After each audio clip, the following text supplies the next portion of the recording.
안녕하십니까. 동서양 학문차에 대해서 2강으로 한의학이라는 것이 무엇인가에 대해서 2강 시작하도록 하겠습니다.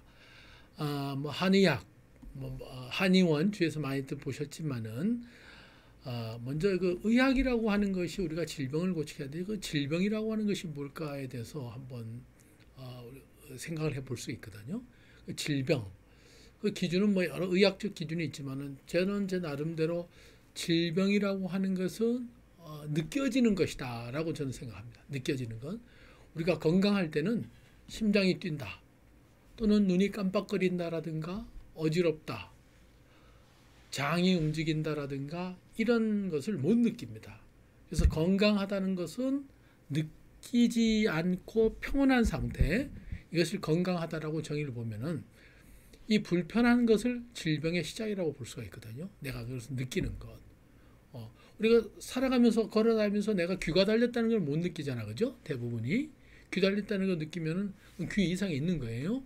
머리가 달렸다 이런 거 못 느낍니다. 그래서 그 아주 그 무념무상의 상태 이런 것을 우리가 건강하다라고 보는데, 이 질병이라고 하는 것은 오랜 과거서부터 인류, 우리가 인간이 있으면서부터 처음부터 생존과 더불어 계속 오던 거거든요. 그래서 제가 간단하게 거기 질병의 의미를 설명하기 전에 좀 설명을 드리겠습니다. 제가 도표를 잠깐 보면서요.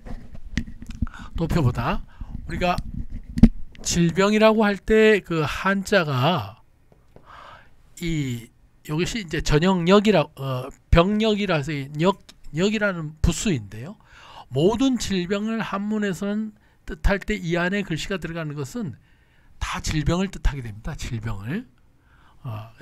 그런데 이 역이라고 하는 것이 출발이 갑골 문자에서 보면은 어떻게 변형이 된가 하고 보면은, 갑골 문자에 보면은 이렇게 나온 어떤 것이 나타나요.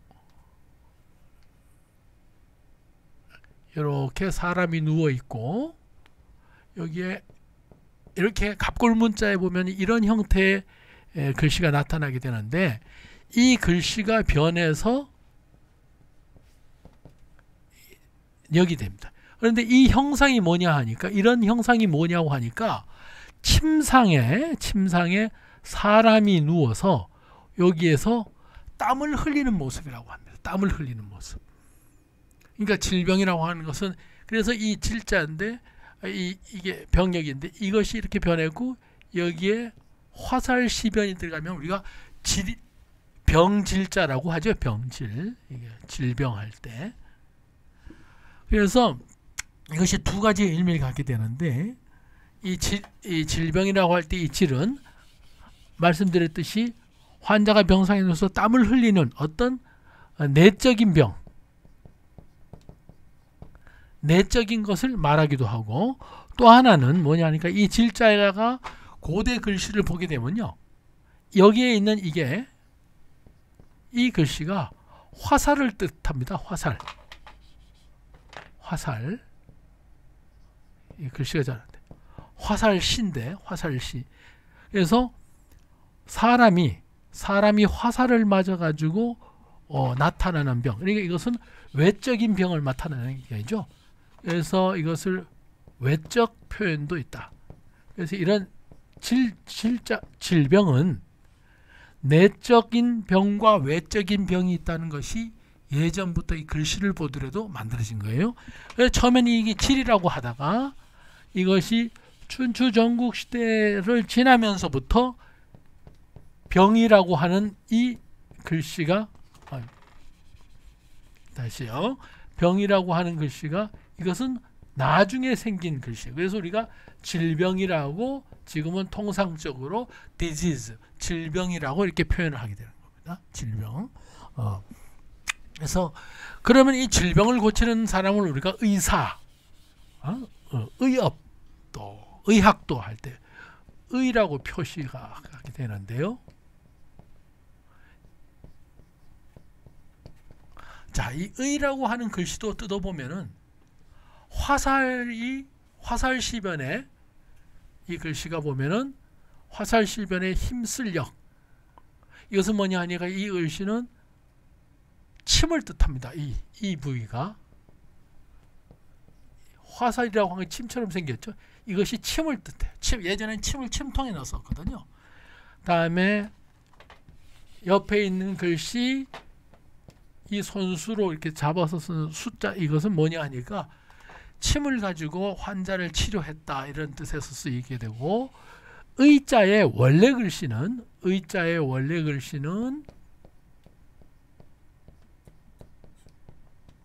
이게 의자의 원래 글씨입니다. 이게 무당의 개념이거든요. 그래서 이 의라고 하는 것은, 예전에는 초창기의 의라는 것은 외과적인 면과 병질, 아까 이 병질이, 이 질이 외적인 병과 내적인 병이 있었잖아요. 그러니까 그 치료도 우에는 외적 병, 외과적인 어떤 침술이라든가 이런 것을 치료했다는 뜻이고, 내과적인 병은 그때는 의약품이 발달이 안 되고 이런 태초에는 그런 게 없으니까 대부분이 심리적으로 치료를 했다는 거예요. 그것이 여기에 무당을 뜻하는 이 글씨가 의학을 말하는 의자의 원래 글씨가 나중에는 이게 닭유로 변하게 됩니다. 그래서 이 글씨를 보더라도 의학은 우리 몸은 외적인 질환과 내적인 질환으로 크게 나누어진다. 그럼 예전에는 가장 무서운 병이 발열이었어요. 발열, 인체에 있어서. 발열은 감염을 뜻하게 되는데, 세균이라든가 이런 개념이 없는 고대 사회 인류에서는 열과의 싸움이었거든요. 인간의 평균 수명이 30을 넘지 못했습니다. 그 전에 불을 발견하기 전에 생식만을 할 때는 23, 4세 때 보통 평균 수명이 그 정도였거든요. 그래서 인간이 불을 발견해서 음식을 익혀 먹으니까 세균도 죽고 멸균도 죽고 위생이 되고, 이렇게 돼가지고 우리가 인간의 수명이 늘어나게 됩니다. 화식을 불에 익혀 먹기 때문에. 그래 불의 발전이 인간의 그 개체수를 엄청나게 늘려놓게 돼요. 그 다음에 나타난 것이, 우리가 유럽에 패스트가 나타났을 때 쥐의 어떤 세균으로 인해 갖고 유럽 인구의 3분의 1이 다 없어졌거든요. 위생의 개념이 전혀 없었어요. 위생의 개념이. 그래서 손을 씻는다, 유일하게 손을 씻었던 민족이 유대인입니다. 유대인들은 하루에 8번 손을 씻는 것이 습관화가 되어 있어요. 뭐 할 때 그냥 하루에 8번을 손을 씻고 기도를 어떻게 하고 했는서, 패스트가 돌았을 때 가장 많이 살아남은 것이 이스라엘 민족들이 가장 많이 살아남았다는 그런 의학사 보고가 있습니다. 또한 인류가 그 후로부터 세균이라든가 이런 것이 알려지면서 개인 위생, 목욕이라든가 두발의 청결이라든가 이런 걸로 인해서 인간의 수명은 점점 늘어나고, 근래에 와서 사실 의학의 어떤 발달에 힘을 입어서 나타난 것은 한 100여 전이다. 현대의학에서 다 볼 수 있어요. 그래서 이런 그런 발열과 더불어서 우리가 아플 때 가장 먼저 나타나는 게 통증이거든요. 이 통증. 근데 이 통이라고 하는 글씨도 보면은 역시 병력, 이 역부에다가 질병을 뜻한 역에다가 옹이라고 하는 의미 들어가게 되는데, 이게 아플 통이에요. 그죠? 우리가 통증이다 이렇게 얘기하는데, 이 통은 병이 있는데 요 안에 글씨, 이 글씨는 아플 때 환자가 나타나는 엉엉 거는 이런 음을 나타나기 위해서 여기다 넣은 글씨입니다. 그래서 통증이라고 하는 것은 우리가 아픔을 나타낼 때 신음소리를 난다든가 이럴 때 여기서 이런 통이라고 하는 글씨가 만들어졌다라고 볼 수 있죠. 그래서 이런 하나하나의 글씨에도 오랜 동안 우리 인간은 하나하나 만들어지고, 열이라고 하는 게 있어요. 발열. 우리가 발열 난다. 예? 발열.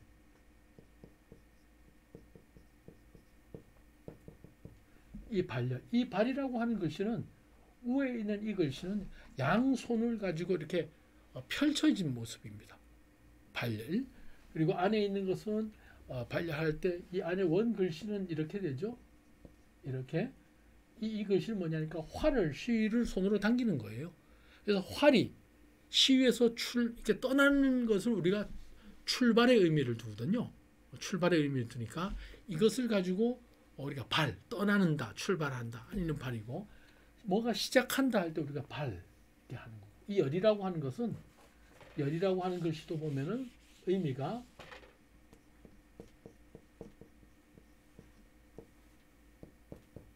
밑에 있는 불화변인데, 이 불화변인데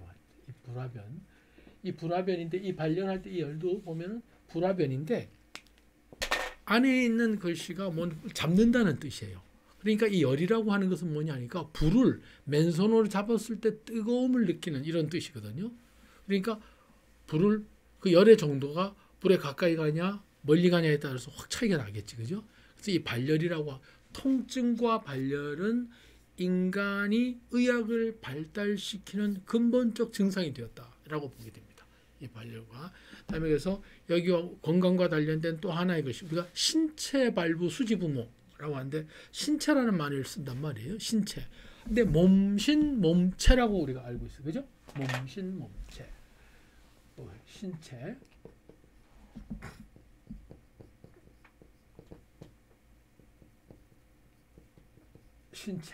신체인데 이게 몸신 몸체라고 하는데 이 신과 이 체는 같은 몸임에도 불구하고 의미가 틀려요. 이 신이라고 하는 것은 뭐냐니까 혈액이라든가 심장이 뛴다, 사고 의식이 있고 살아있는 유기체적인 몸을 뜻합니다. 그러니까 우리가 움직이고 이런 생각하고 이런 몸을 뜻하게 되고, 체라는 것은 말 그대로 뼈, 살, 근육, 힘줄 이거로 구성된 무기체적, 해부학적인 어떤 의미의 몸을 뜻해요. 그래서 우리가 습관적으로 우리가 신체 건강하다 하고 할 때는 뭐냐니까 정신적으로도 건강하고 육체적으로도 건강한 것을 건강하다 이렇게 표현됩니다. 이런 어떤 시작하기 전에 그런 의미를 좀 아시고 제가 한의학은 무엇인가에 대해서 간략하게 차트 좀 한번 보여주시기 부탁드리겠습니다. 한의학이란 이렇게 나와 있고요. 다음 장 넘겨주시고요. 이제 원래는 이 한의학이라고 해서 앞에 있는 게 예전에는 나라 한자를 썼는데 한 20년 전에 중국 의학과 우리의 한국의 의학은 차별화된다, 달라요. 사실은 쓴 약이라든가 진단법이 틀려서 그 글씨를 바꾼 것입니다. 그래서 예전에 있는 한의원 할 때는 다 한나라 한자가 써있는데 지금 보면 한의원이 한문으로 이렇게 한의학이라고 표현이 되어 있죠. 그래서 우리 한의학은 보면 제가 정의를 하기는 인간을 위한 인간 삶을 위한 그리고 인간의 생활 법도를 제시하는 학문이다라고 저는 이제 정의를 내립니다. 왜냐하니까 아까도 동양에서 말했지만 우리는 구조적이 아니고 전체적을 다 다스리는 학문이다 보니까 생활의 규칙에서 어긋나게 되면 무조건 병이 오게 돼 있어요. 예를 들어서 돈이 많다고 겨울철에 수박을 많이 먹으면은 심장 기능이 극도로 나빠집니다. 수박이라고 하는 것은 주작용이 이뇨작용이에요. 소변을 빼고 몸을 서늘하게 해줘요. 덩쿨에서 자라는 모든 성물의 성질은 모든 식물에 덩쿨에서 자라는 오이, 참외, 수박 성질이 다 차거든요. 이것을 겨울철에 배가 터지게 먹으면 죽습니다. 배 터져 죽는 게 아니고 병들어 죽어요. 몸이 차져서 심장의 기능이 되고, 이것을 우리가 여름철에 주로 먹는 이유는 뭐냐니까 수박에 있어서 많은 포타슘 이온이 이뇨작용을 해요. 여름이 되게 되면은 우리가 땀을 흘려서 소변을 잘 못 빼내거든요. 그러면 요관이라든가 이런 신소관에 노폐물이 많이 끼기 때문에 수박이라든가 참외라든가 오이 같은 것을 여름철에 오이 냉국 같은 걸 먹잖아요. 그런 것이 이뇨를 시키면서 우리 갈증을 없애는 이런 식품인데, 그것을 겨울에 먹는 것은 아까도 말했지만 하늘의 어떤 이런 자연 이치에서 벗어나는 거다. 그래서 제철에 나는 과일이나 음식이 가장 건강에 좋다 말씀을 드립니다. 병이 오는 원인에 있어 갖고 아까 제가 했죠. 생활법도를 지키지 않으면 병이 된다. 비근한 예로 아까 음식을 얘기되고, 생긴 대로 병이 온다는 것은 뭐냐 하니까 체질을 말합니다. 인간에게는 사상 체질이 있게 되는데요. 우리가 같은 사람이지만은 타고난 어떤 그 체질이 있어요. 그 체질이라고 하는 것은 구조적인 것이 마음으로 인해 가지고 사람의 성정이 그 장기의 대소를 만들고, 그래서 그것이 평생 가는 거거든요. 평생. 예를 들어서 욕심이 많다. 그건 태음인들이 많아요. 태음인들이 욕심이 아주 많거든. 그 사람들은 욕심이 많다 보니까 항상 생각하고 뭔가를 포용하고 가지려고 하고 이러다 보니까 간은 발달이 잘 돼 있는데 심폐기능이 약해요. 그래서 태음인들은 보면은 중풍 환자, 심혈관계 환자가 상당히 많습니다. 통계적으로 보면은 태음인들은. 소음인들은 너무나 꼼꼼하고 정확하고 소심하고 착하고 순하고 그래요. 그러니까 남한테 뭐 내 기분 나쁜 소리 못하고 스트레스를 엄청나게 받아요. 그래서 소음인들은 항상 위장병에 시달립니다. 우리 스트레스를 받으면은 머리가 아픈 게 아니고 속을 다쳐요. 위장이. 우리 한의학은 이렇게 연계성이거든요. 우리가 스트레스를 받으면은 위가 탈이 납니다. 그래서 옛 얘기에도 그런 게 있죠. 개도 어떻게 해요? 밥 먹을 때 안 때린다. 짐승도 밥 먹을 때 뭐라 하면 체해. 사람은 더 하겠죠. 이상이 발달되고. 애 밥상머리 안 깨놓고 교육한다고 약간 치면 애 속 다치거든요. 그런데 욕 먹고도 잘 먹는 애는 소음인이 아니에요. 그건 소양인이에요. 아주 소화기가 잘 태어나서 엄마 아버지 욕 들어도 잘 밥 한 그릇 다 먹고 밥 더 주세요 하는 애들은 다 소양인입니다. 걔들은 소양인이거든요. 소양인들은 보면은 그 대신 허리나 척추 이런 것이 약해요. 선천적 기운이 좀 약한 이런 체질이다. 그래서 생긴 대로 병이 난다. 그 다음에 불편한 것이 병이다라고 아까 말씀드렸어요. 느끼는 게 병이다. 불편한 것이 병이다. 어딘가가 불편하고 느끼는 것이 뭐 검사하고 뭐 이렇게 전에 우리 몸은 본연적으로 압니다. 집에서 키우는 동물이나 반려견도 보면 어디가 아프면 제일 먼저 뭐 하죠? 안 움직이고 먹질 않아요. 특히 소화장애가 나타나고 좀 굶어요. 굶어서 그것이 다 빠져나가면 우리 몸은 자생력이 있어서 호메오시스라고 하죠. 항상성, 원래로 돌아가려고 하는 그러한 기운이 있기 때문에 굶어서 위장이 편해지면 낫는 거예요. 그죠? 그래서 비근한 예로 성질이 급한 우리나라 사람들이 소화제를 가장 많이 세계적으로 먹는다는 통계가 있습니다. 그리고 실제 미국이나 이런 데를 가면은 소화제라고 하는 약이 없어요. 그러니까 체한다는 개념이 없습니다. 체한다. 라는 게. 근데 우리는 체한다는 게 있어요. 이 체한다는 건 뭐냐 하니까 막힌다는 뜻이거든. 스트레스를 많이 받고 기가 울체된다. 이 체한다. 그래서 식생활의 어떤 습관이 되게 중요한 것이 우리는 보통 밥을 시키면은 기다리는데 20분, 먹는데 3분. 그죠? 빠르면 2, 3분이면 짜장면이나 라면 후루룩 다 마시고 그것을 우리는 복스럽게 먹는다. 이렇게 표현합니다. 이런 표현들이 건강을 많이 해치게해서 우리나라는 위장병 환자가 상당히 많습니다. 빨리 먹는 습관. 하나 프랑스나 외국 같은 데는 뭐 한 번 식사하면 1시간 반, 1시간씩 식사하죠. 천천히 먹어요. 입에서 씹어서 다 소화시키니까 위장병 환자가 거의 없어요. 그러니까 소화제의 개념이 없고 그런 것이 별로 없는 겁니다. 다음 차트 한번 볼까요? 자, 이 한의학은 양방은 말입니다. 확률의 치료의학이에요. 의약품이 하나 만들어져서 이 환자의 몇 프로가 나오면은 지금 우리 코로나 때 백신 보죠. 치료율이 70%다 90%다 나와요. 나머지는 어떤 통계고 이분법적이고 이러다 보니까 몇 프로가 나오면 약품으로 인정을 해서 출시가 됩니다. 그런데 어떤 사람은 그 약을 먹으면 사이드가 나기 시작해요. 부작용이 무섭게 나죠. 진통제 같은 것도 약간 병원에서 쓰는 마약성 진통 같은 게 수술 환자들 이렇게 맞고 나면은 너무 그 진통장애 강해서 혈압이 떨어지고 호흡이 곤란해지고 이래서 다시 또 그 약을 못 쓰게 된 이런 예가 나오고 그래서 양방은 어떤 확률, 통계로 치료하는 학문이라 보면 한방은 개개인에 대해서 특성을 살펴서 치료하는 그런 의학이라고 보면 됩니다. 그래서 비유하자면은 현대의학은 양방은 기성품이라고 하면은 한의학은 옷을 맞춤폭이라고, 좀 번거스러움은 있지만은 내한테 맞을 때는 기가 막히게 맞고 딱 맞습니다. 그다음에 두 번째, 이 한의학은 어떤 검사라든가 분석이라든가 이런 것이 중요한 것이 아니고, 동양의학에서 동양의학은 동양학을 기반으로 하고 있기 때문에 음양오행의 그 근본이 되는 것입니다. 그 근본이 되는 것이에요.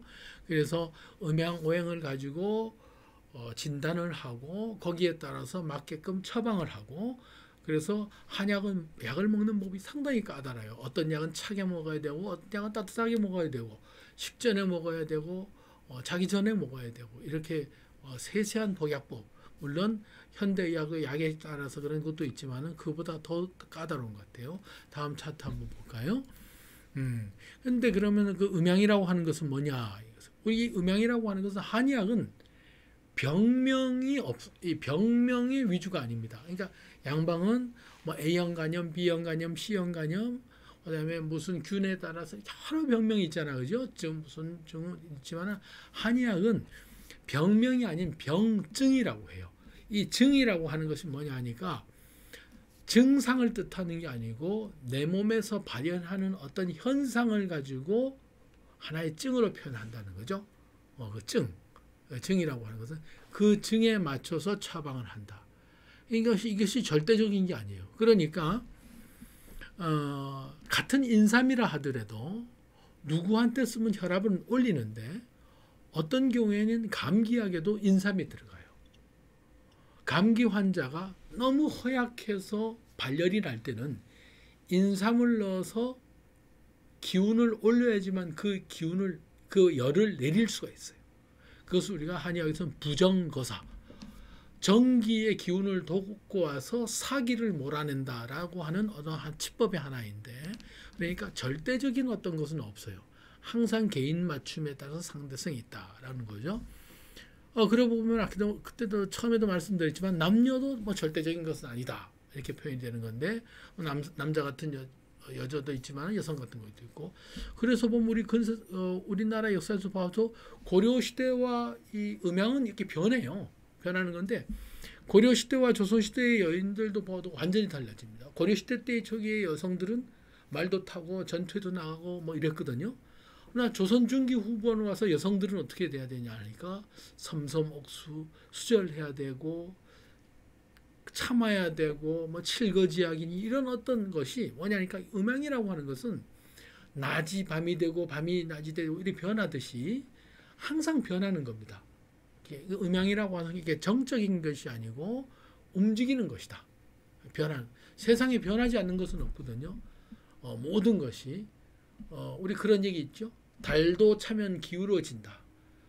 보름달도 보면 꽉 찬 같지만은 조금씩 순간순간 변해서 어느덧 초승달이 되고 금음달이 되고 이렇게 변해요. 허나 그 달의 본질은 항상 같다는 거죠. 우리 인체도 태어나서 생장 화수장 일어나고 자라고 이러면서 이렇게 변하면서 그 몸에서 우리가 질병이 나타나는 거다. 그래서 음양이라고 하는 것이 이 보이는 것이 중요하다라고 했는데, 딱 봐서 한의학에서는 제가 이제 환자를 보다 보니까, 환자가 들어오면서 걸음걸이, 앉는 모습, 몸에서 나는 체취, 모발의 상태, 눈빛, 손의 모양, 앉아있는 자태, 이런 것이 다 진단에 도움이 돼요. 왜냐하니까 그 사람이 가지고 있는 에너지, 그 기운이 그 사람의 현재 상태를 뜻하게 되거든요. 가령 예를 들어서 독수리와 오리를 한번 볼까요? 독수리는 풀이가, 제가 이 표현을 많이 하게 되는데, 이 그림을 제가 잘 못 그리는데 하여튼 열심히 그려보겠습니다. 독수리는 풀이가 아주 이게 독수리 맞나? 학 같기도 하고 잘 모르는데, 하여튼 부리 위주로 봅시다. 독수리 부리는 이렇게 날카로워요. 독수리는 아주 날카롭고, 오리라는 녀석은 부리가 넓적해요. 얘는 누가 봐도 독수리를 보면 섬뜩해, 무서워요, 그죠? 근데 오리는 왠지 모르게 순하게 보여. 이 날카로움이라고 하는 것은 양쪽으로 공격을 할 것 같은 그런 기분이 드는 거고, 둥글고 유순한 이런 음적인 것은 뭔가가 차분하고 착할 것 같은 그런 기분이 듭니다. 그래서 보면은 이런 어떤 보이는 것, 환자들한테서 현대의학에서는 이런 것을 크게 의미를 안 두지만은 그런데 이것이 다 통한다는 것이 있어요. 왜냐하니까 오랫동안 임상을 하시는 대학병원에 있는 우리 동료라든가 노 선배님들을 보면은 환자가 들어오는 모습을 딱 보고 알면은 너는 무슨 병의 원인이 어디에 있겠다. 특히 신경정신과 선생님들은 신경증 환자들, 우울증 환자들을 보게 되면은 그게 보인대요. 인간은 오랜 경험에 의해 가지고 의사들도 경험이 상당히 중요하거든요. 환자를 얼만큼 보고 그 경험에 의해 갖고 환자를 보는데 그것이 그러니까 환자를 치료하는 경험이 다음 환자를 위한 어떤 자료가 됩니다. 그러니까 이럴 때를 보면은 그 의료 진단에 있어서 보면은 그 외적으로 나타나는 환자의 기운이 상당히 중요하다고 보거든요. 다음 차트 한번 볼게요. 보이는 것이 중요하다. 오리와 독수리를 제가 비유해서 말씀드렸고요. 교회와 어떤 그 절의 어떤 이 모양도 보면은 좀 틀리다고 봐요. 그죠? 교회 종은 예전에 우리 어릴 때 보면 교회 종은 정치기 아저씨가 끈을 당기면 위에서 땡땡땡 아주 맑고 경쾌하게 멀리 퍼져요. 그런데 절에 있는 보신각종 같은 경우도 치면은 소리가 묵직하면서 밑으로 깔립니다. 절의 종소리는 에밀레 종소리 같은 것도 이 양음적이에요. 밑으로 아주 은은하게 깔리는 이런 음양의 차이는 동서양의 차이에서도 나타나죠. 그 다음에 그 어떤 우리 그 한의학에서는 어떤 절대적인 크기가 아니고 저희가 침을 놓고 이럴 때도 손에 놓는 이렇게 침자리가 있어요. 침자리가 있는데 그걸 경혈, 혈점이라고 하게 되는데 혈이라고 하게 되는데 이 구멍혈, 이 혈이라고 하게 되는데 이 혈자리가 개인에 따라 다 틀립니다. 물론 어느 부위라고 하는 것이 있는데 현대의학에서는 어디 하면은 뭐 중수골 몇 번 어디에 몇 센치에 뭐가 있다 이래 되지만은 한의학에서 말하는 한의학적 해부학은 그렇지가 않고 거기에 따른 그 우리가 그것을 동신촌이라고 하죠. 한의학에서는 동신촌. 예를 들어서 내 몸의 크기 어느 부위는 안의 장기 크기도 다 주관하게 됩니다.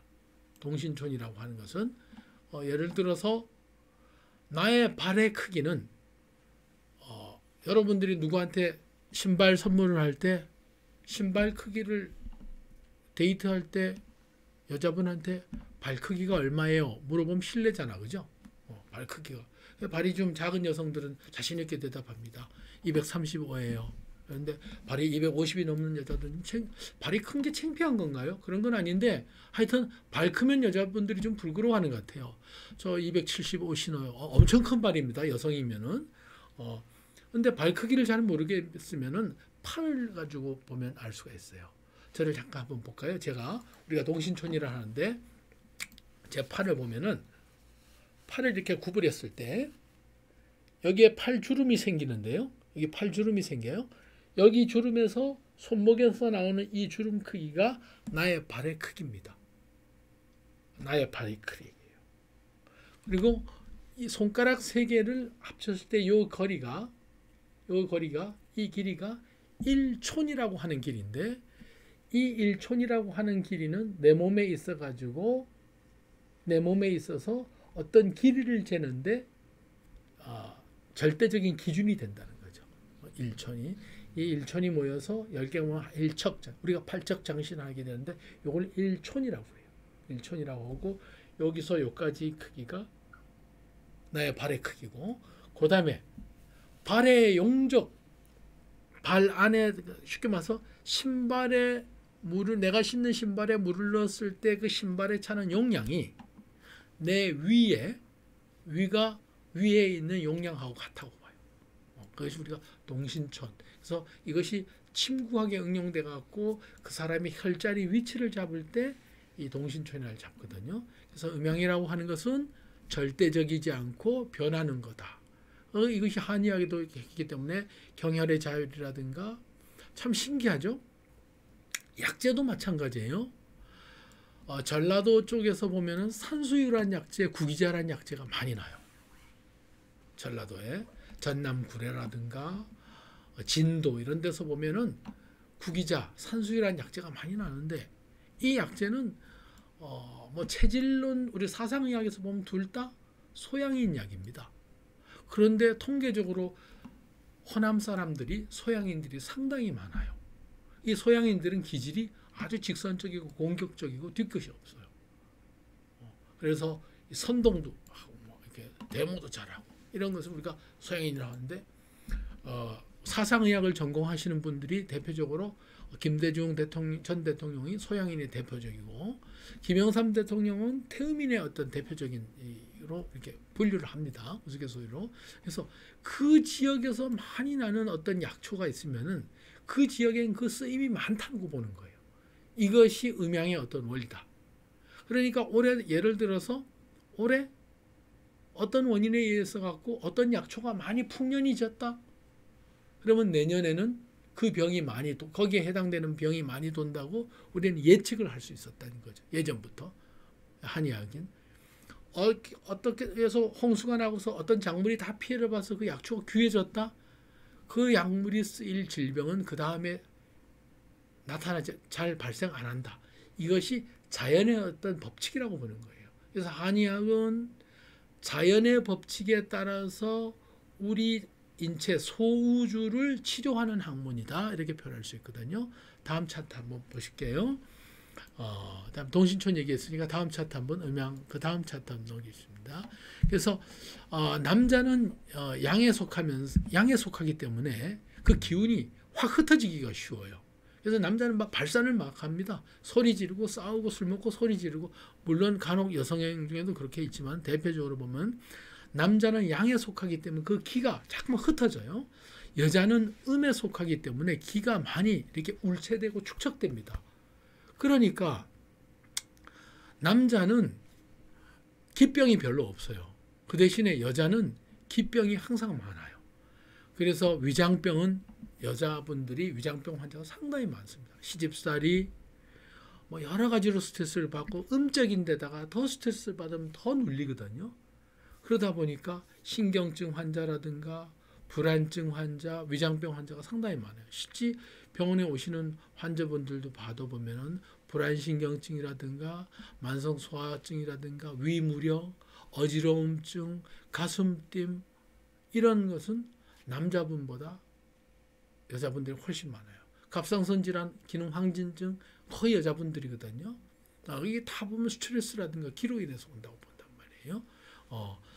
그런데 남자는 위장병 환자가 잘 없어요. 없는데 워낙 기가 분산되는 이런 체질을 가지고 있는 양적 체질이 위장병이 한 번은 잘 안 나와요.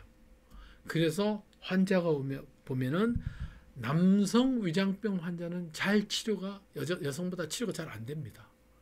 왜냐? 본체가 그 병에 잘 안 걸리는데 그 병이 한번 걸리면 잘 치료가 안 되는 거예요. 이렇게 어떤 병을 보더라도 남녀를 나눠보고 이런 것이 우리 한의학이다 이렇게 볼 수 있거든요. 다음 차트 한번 보여주세요.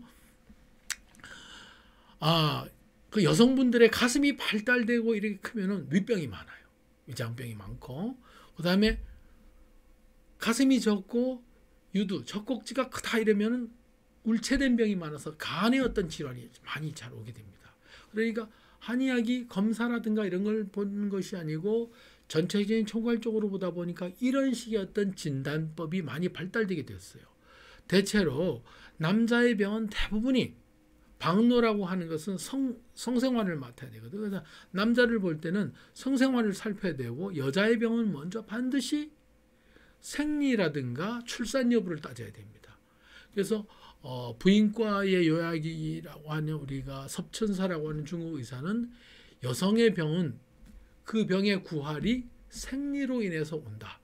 그래서 그 병을 치료하려고 하면은 먼저 조경을 하라. 조경이라고 하는 것은 생리를 고르게 하고 생리통을 없게 하라. 라는 것이 그 그 대가의 병이었는데 사실 임상에서 봐서도 그게 맞는 것 같아요. 그래서 보면은 남자들은 보통 너무 써서 병이 되는 거예요. 너무 써가지고 술도 많이 먹고 방사 과도가 되고 에너지를 너무 소모해가지고 병이 되거든요. 다음에 우리가 관형찰색으로 보면 대표적으로 입이 크면 사람이 아주 유순합니다. 입이. 그다음에 코가 크면 아주 강해요. 코가 크다는 얘기는 코가 높다는 뜻을 뜻하는데 이 높으면 자존심이 강하고 이래서 상당히 강하고 자존심이 강하고 이렇습니다. 그러니까 입이 작고 코가 높으면 아주 무섭겠죠. 그죠? 반대로 고집이 강하면서 유순하지 않고 그러니까 서로 상대편을 보고 한번 보시면서 사람을 만날 때도 그 사람의 성정이 뭔지 이런 것을 한번 보는 것도 하나의 도움이 되겠습니다. 다음 차트 한번 보실까요? 또 우리가 머리라는 것은 하늘의 어떤 이치와 같아서 하늘이 발달된 머리가 발달된 사람은 뭘 하겠다고 하면 반드시 해내고 마는 어떤 성품을 가지고 있으면서 이런 경우에 보면 이마가 많이 발달된 거죠. 이마, 앞이마가 튀어나오고 윗머리가 솟고 이런 경우 보면 오랜 선승들, 고승들에 보면 이 윗머리가 삐쭉 올라가 있어요. 이런 분들을 보면은 아주 해박하고 어떤 집념이 강하고 지식이 발달되고 그래서 앞장구들이 대부분이 총명합니다. 앞이마가 많이 튀어나오고 그래서 보면 운동선수들은 격투기 운동선수들을 한번 자세히 보세요. 이마가 다 뒤로 젖혀져 있어요. 자, 그것도 보면 그렇죠. 이마가 튀어나오는데 싸움을 하는데 맞으면 아프겠지, 그죠? 다치기도 쉬우니까 이마가 뒤로 젖혀져 있어요. 고릴라의 이마를 보면 고릴라 이마가 이렇게 뒤로 젖혀져 있거든요. 동물 고릴라를 보면은. 그래서 격투기 선수들을 보면 이마보다 앞에 눈두덩이가 이렇게 눈썹 두둥이가 튀어나와 있는데 이 눈썹 두둥이가 튀어나오면 좀 잔인하다고 그래요. 왜냐? 판단 있고 그래야지만 싸움, 격투기 같은 걸 할 수 있다고 보는 거죠. 지식보다는 육체가 발달된 사람들이 대부분이 앞 이마보다는 눈두덩이가 발달되어 있고 이마는 뒤로 젖혀져 있다라고 표현됩니다. 제가 차트를 좀 볼게요. 다음에 머리는 우리가 위는 하늘은 머리를 뜻하고 아래 생식기는 서로 이게 머리와 생식기는 서로 연결되어 있다고 보는데 우리 몸뚱이에서 맨 아래는 생식기인데요. 이 머리숱이 많은 사람들은 우리가 기력이 좋다, 정력이 좋다라고 합니다. 그래서 우리가 그 말 같은 경우에도 보면은 종마 이런 할 때 갈기가 아주 풍성하고 윤기가 나고 이러면 그 종마로 쓰거든요. 기운이 좋고 번식력이 좋다. 동물들은 털에서 윤기가 나고 머리빨이 억세고 숱이 많고 풍성할 때가 우리가 건강하다 이렇게 보거든요. 근데 반대로 숱이 적고 머리가 일찍 빠지고 이러면은 우리가 체력이 좀 약하다, 정력이 약하다, 뭐 이런 얘기도 있습니다. 전체적인 모발도.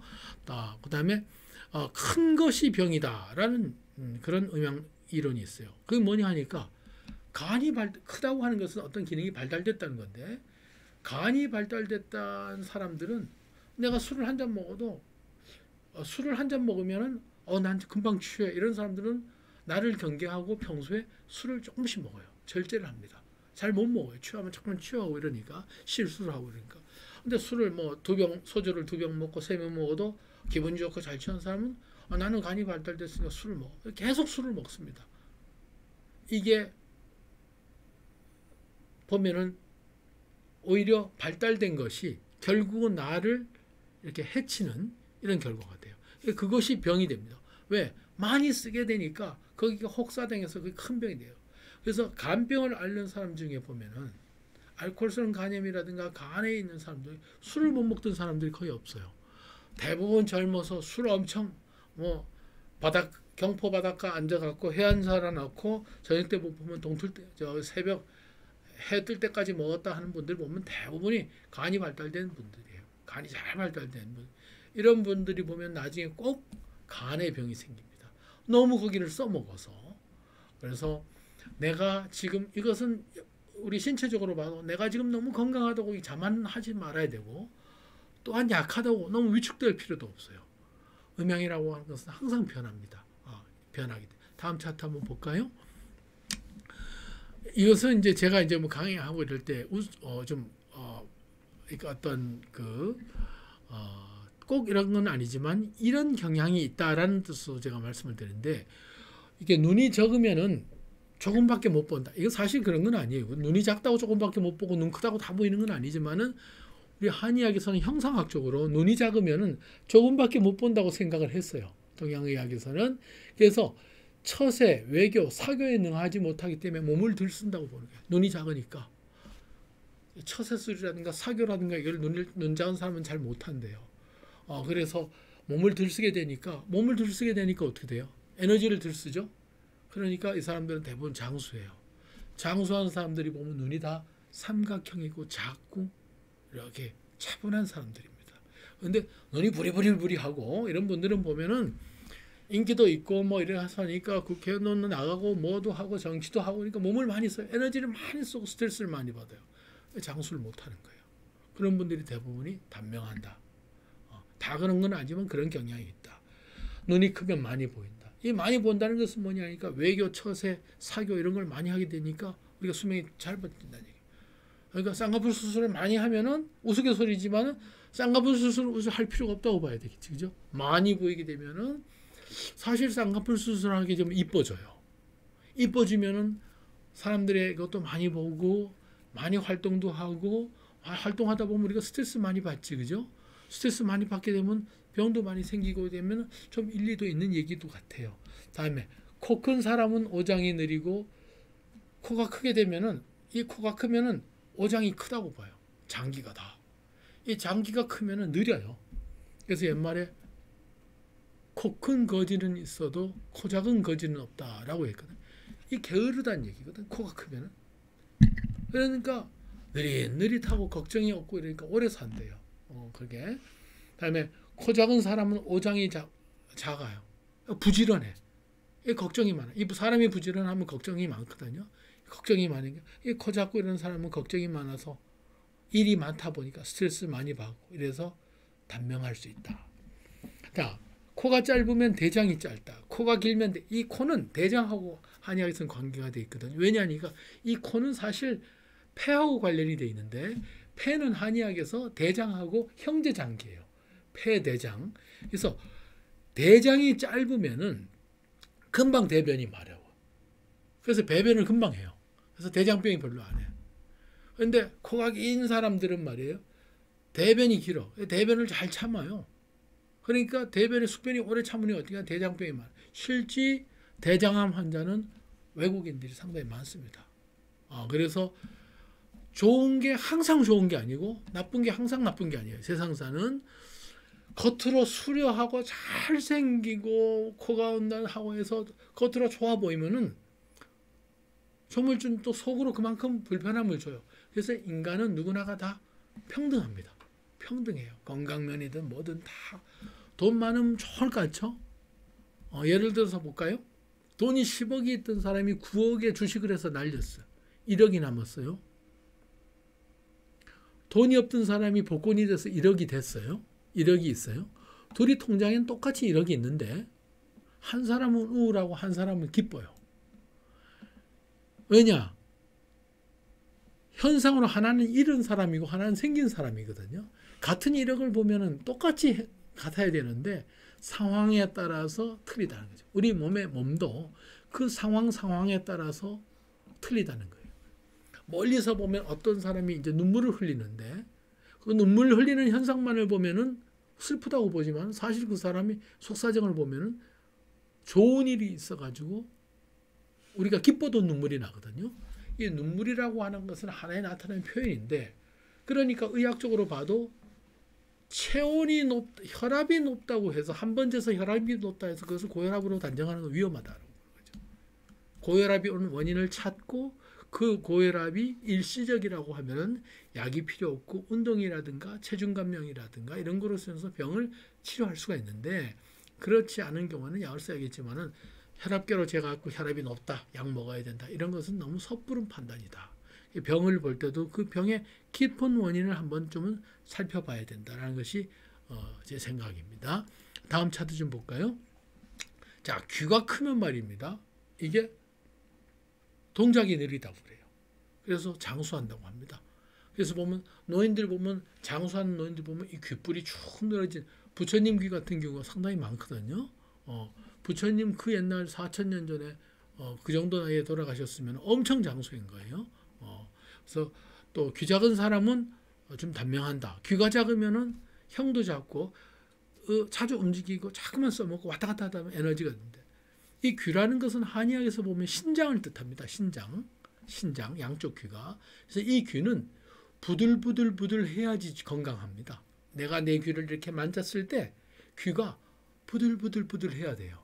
그런데 흡연을 하는 분들 귀를 만져보면은, 이 귀를 만지면은 집에 가서 한번 주위나 아니면 본인 귀를 한 번에 귀를 이렇게 만지면은 귀가 마분지나 종이처럼 딱딱한 분들이 있어요. 흡연을 많이 하는 사람들은 이 귀가 딱딱해요. 왜냐니까 모세혈관에 노폐물이 끼어서 이 귀가, 이 연골 조직에 붙어있는 이 귀가 딱딱해집니다. 그래서 이 귀라는 것은 한의학에서 보면은 신장을 뜻하는데, 이 신장 콩팥이라고 하는 것은 인체 장기 중에 한의학에서 제일 먼저 생기는 장기예요. 그래서 생수, 선천지 기운이 꽉 차인 기운인데, 이 귀가 신장의 어떤 현상을 나타내기 때문에 이 귀가 딱딱해지거나 귀에서 소리가 난다든가 이렇게 되면 신장 쪽에 어떤 이상이 온다라고 보는 거거든요. 그래서 귀가 짝짝인 사람은 신장이 나쁘다고 봐요. 신장이 나쁘다. 그래서 그래서 우리가 보면은 이렇게 어른들 보면 손 묻혀갖고 귀 문지르고 이렇게 귓밥을 문지르고 귀를 부드럽게 하게 하는 이유가 선천적 기운을 좀 이렇게 잘 돌게 하는 그런 격이 있다. 다음에 보면 오행. 음양이라고 하는 것이 어떤 이게 변동되는 것이 어떤 오행이라고 하는 것은 하늘과 땅에 있어서의 음양을 표현하는 수단이다. 목화토금수 이런데, 이게 오행이라고 하는 것은 뭐냐니까 어떤 현상이라도 목적하는 바에 따라서 달리 보인다. 예를 들어서 라이터가 상품, 라이터를 파는 사람은 그 라이터는 상품이지만 담배 피려고 하는 사람한테는 그 라이터가 불로 보여요. 그러니까 목적하는 거에 따라서 똑같은 물질인데도 달리 보이는, 이것이 오행의 작용이라고 하는 거죠. 그래서 오행의 작용이 어디에서 나타나냐 하니까, 우리가 사시사철 금강산을 달리 불러, 그죠? 금강산이라고 하는 것을 뭐 복례산이라고도 부르고 뭐 부르는 게 봄, 여름, 가을, 겨울에 따라서 그 형상에 따라 가지고 달리 보이는 것은 오행의 작용에 따라 하늘의 음양이 오행에 따라서 표현을 달리하는 것을 우리가 나타난다. 그래서 혈액이라든가 모유의 색은 보면은 혈액은 붉은색이에요. 심장에서 주관을 하기 때문에 그것은, 심장이라고 하는 것은 한의학에서 불화에 해당, 여름철에 해당됩니다. 그래서 그게 붉게 나타난다고 봐요. 그런데 모유는 혈액의 어떤 과 똑같은 원리로 생성되는 것이 모유예요. 근데 모유는 흰색이 나타나는 거예요. 그것은 양 가슴은 폐에 위치하고 있거든요. 근데 폐라고 하는 것은 가을을 뜻하게 되고, 그 가을의 본색은 흰색이에요. 백색에 해당이 되거든요. 그래서 모유색은 희다라고 표현돼요. 한의학은 이런 거로 접근하고 거기에 따라서 약초의 색깔이라든가 피부의 색깔에 따라서 치료를 하는 것이 한의학이다라고 보는 거죠.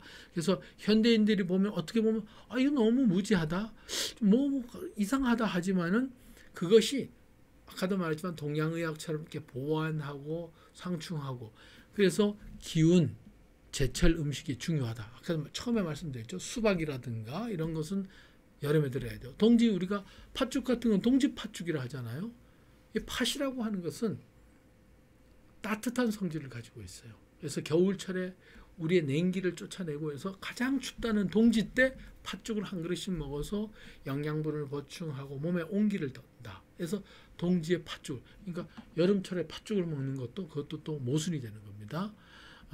다음 한번 넘겨볼까요? 우리 나이와 기혈의 성세, 인간이 생로병사라는 것이 있게 되고, 누구나가 오행의 이치에 따라서 우리가 태어나고 생장화수장의 개념을 하게 되는데, 그 원리를 보면은 인생이 10세에서 비로소 정하고, 제가 화면을 말씀드리겠습니다. 그 혈기가 통해서 진기가 아래에 이르서 우리가 10살 되면 우리가 뜀뛰기를 아주 잘합니다. 다음에 20세에 이르러서 혈기가 비로소 성하게 갔고 기욱이 아주 왕성하게 되기 때문에 달리기를 아주 잘하게 되는 거예요. 달리기를 아주 잘하게 되고 30대에 이르게 되면 오장이 아주 대정하고 기욱이 아주 견고, 우리의 근육 같은 것이 견고하게 돼서 혈맥이 아주 거기 충만하게 되면서 걸음을 잘 걷고 40세에서는 오장육부에 12경맥이 모두 대성해 가지고 균형하게 되어서 주리가 성겨져서 영화롭고 우리가 탁월하다 시작하면서 우리의 40살부터는 이것이 모발이 조금씩 휘어지고 혈맥이 이게 평성하여서 동요하지 않으므로 우리가 이렇게 앉아있기를 좋아합니다. 그 전까지는 이게 걷고 달리기를 하고 이러다가 40대부터는 슬슬 근육이 약해지면서 이게 앉기를 좋아해야 돼요. 50세가 되면은 간의 기운이 쇠해지고 간염이 엷어지고 담즙이 줄기 시작해서 50세가 되면은 간하고 눈하고 관련이 돼 있거든요. 그래서 우리가 간염이 오거나 간병이 오게 되면 황달이 와서 눈이 노랗게 되는 것은 다 간의 기능이 떨어지면 눈에 나타나게 되는데 50이 되게 되면 눈이 어두워지면서 침침해 갖고 돋보기를 써야 되는 거예요. 60이 되면은 심장의 기운이 쇠해져서 사람이 우울해지고, 한의학에서 말하는 심장이라고 하는 것은 뛰는 심장도 있지만은 멘탈을 뜻하기, 뇌를 뜻하기도 합니다. 그래서 심장이 쇠하고 우수가 많아져서 혈기가 우리가 떨어지게 돼서 눕기를 좋아하게 됩니다. 70세가 되면 비장애, 소화기 비장의 기운이 허해져서 피부가 마르고 점점 말라 들어가요. 70세가 되면은 80이 되면 폐기가 쇠해서 이 우리 폐기가 떠나면 혼백이 떠나들면서 우리가 자꾸만 헛소리, 망령이 든다 이렇게 하죠. 치매가 오는 것이 80대 중후반부터라고 하는 것이 이 원인이 이것이 예전 고전에 나오는 것인데, 그래서 오원 그릇된 말을 하게 되고 90세가 되면 선천지인 신기가 말라 들어가니까 경맥이 공허하고 혈이 잘 돌지 못해요. 겨우 100세에 되면 오장이 다 해서 신기가 없어져 가지고 우리가 종년, 즉 종년을 맞이한다. 우리가 죽게 된다. 이렇게 되는 것이죠. 두 번 다음에 차트를 볼까요? 큰 것이 병이다에 대해서 우리 고전에 나온 얘기를 이제 알려드리겠습니다. 왜 큰 것이 병이냐? 사람은 우주에서 가장 영귀한 존재인데 머리가 둥근 것은 하늘의 상을 닮은 것이고, 발이 우리가 사각형으로 평평하고 원한 것은 땅의 형상을 닮은 것이에요. 하늘에 봄, 여름, 가을, 겨울에 사시가 있지만은 사람에게는 팔다리에 사지가 있는 거예요. 봄, 여름, 가을이 인간에 있어 가지고는 사지에 해당되는 거고, 하늘에는 목화토 금수의 오행이 있는데 이것이 사람한테는 간신비패신 오장이 있게 되고, 하늘에는 육극 6가지의 극에 달하는 것이 있는데 인체에서는 육부, 오장육부엔 육부가 있게 됩니다. 하늘에 팔풍적사 8가지의 바람이 있게 되는데 하늘에는 우리 사람에게는 팔절 마디가 있게 되고, 하늘에 있어서 구성, 별자리 9개의 구성이 있는데 인체에서는 구규가 있다. 이 구규라고 하는 것은 코, 눈, 귀 이런 구멍이 있다라는 거죠. 그래서 하늘에는 12시가 있고 인체에서는 12경락이 흐르고 있고, 하늘에 24절기가 있는데 인체에는 24수, 이 등에는 24군데에 침을 놓는 자리가 줄줄이 나타나 있다. 하늘에는 360도의 그 각도가 있는데 사람에게는 우리가 골절에 365 골절이 있게 되고요. 또 하늘에 1월이 있으니 인체에는 안목, 눈이 있게 되어 있고, 하늘에 주야가 있으니 인체에는 우리가 잠을 자는 숙매가 있게 되고, 하늘에 우리가 우리와 천둥 번개가 있으니 인간에게서는 그것이 감정으로 희노로 나타나게 되고, 하늘에 비와 이슬이 있으니까 인체에게서는 콧물 눈물로 그것이 나타나고, 그 하늘에 음양이 있으니까 사람에게는 한열로 추위와 열이 있고, 땅에서는 그 샘수가 있으니 인체에서는 혈맥이 있고, 땅엔 초목과 금속이 있게 되고 사람에게서는 그것이 모발과 금속이 치아로 나타나다. 이러한 것이 모두 4대 오상이 묘하고 아름답게 조화되 성립된 것이다. 그런데 여기에서 일반적으로 사람의 형체는 사람이 키가 큰 것이 키 작은 사람보다 못해요. 키 작은 사람이 더 건강하고 키 큰 사람, 또 살찐 사람, 뚱뚱한 사람이 마른 사람보다 못하고 또 살갗이 옅은 사람이 두터운 사람보다 못하다. 더욱이 살이 찌면 몸에 습이 많고 여여지면 몸에 화가 많고 피부가 희게 되면 폐기가 허하더라도 검으면 신기가 부족하므로 사람에 따라 다 그 형색이 틀리고 장부도 같지 않으니 비록 그 나타나는 외의 증상은 같아 할지라도 나는 치료법은 다 다르다는 것이 이것이 한의학이에요. 그러니까 어떤 증상이 같아 하더라도 나타나는 그 사람의 형상에 따라서 한의학에서 보면은 건강한 것은 뭐라면 좀 마른 것이 좋아요. 또 약간 검은 것이 좋고 키가 작은 것이 좋습니다. 그러니까 조물주가 만들 때 보기 좋게 만든 것은 병이 많아요.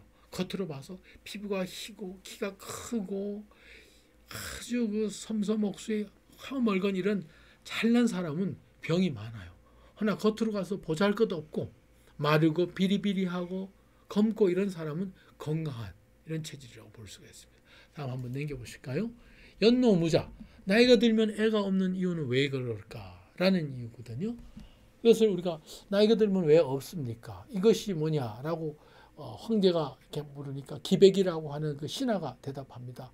여자는 7세가 되면 신기가 성해서 치아하고 머리 모가지 장하고 이칠이라고 하는 것은 14세가 되게 되면 천계가 달한다. 이 천계라고 하는 것은 하늘에서 하는 천계가 지하고 인맥, 임신을 할 수 있는 인맥이 통하고 태충맥이 성하게 되면 월사가 시한다. 이건 뭐냐 하니까 월사라고 하는 것은 생리가 14살이 되면 시작된다. 고로 유자라. 그래서 애를 낳을 수가 있다.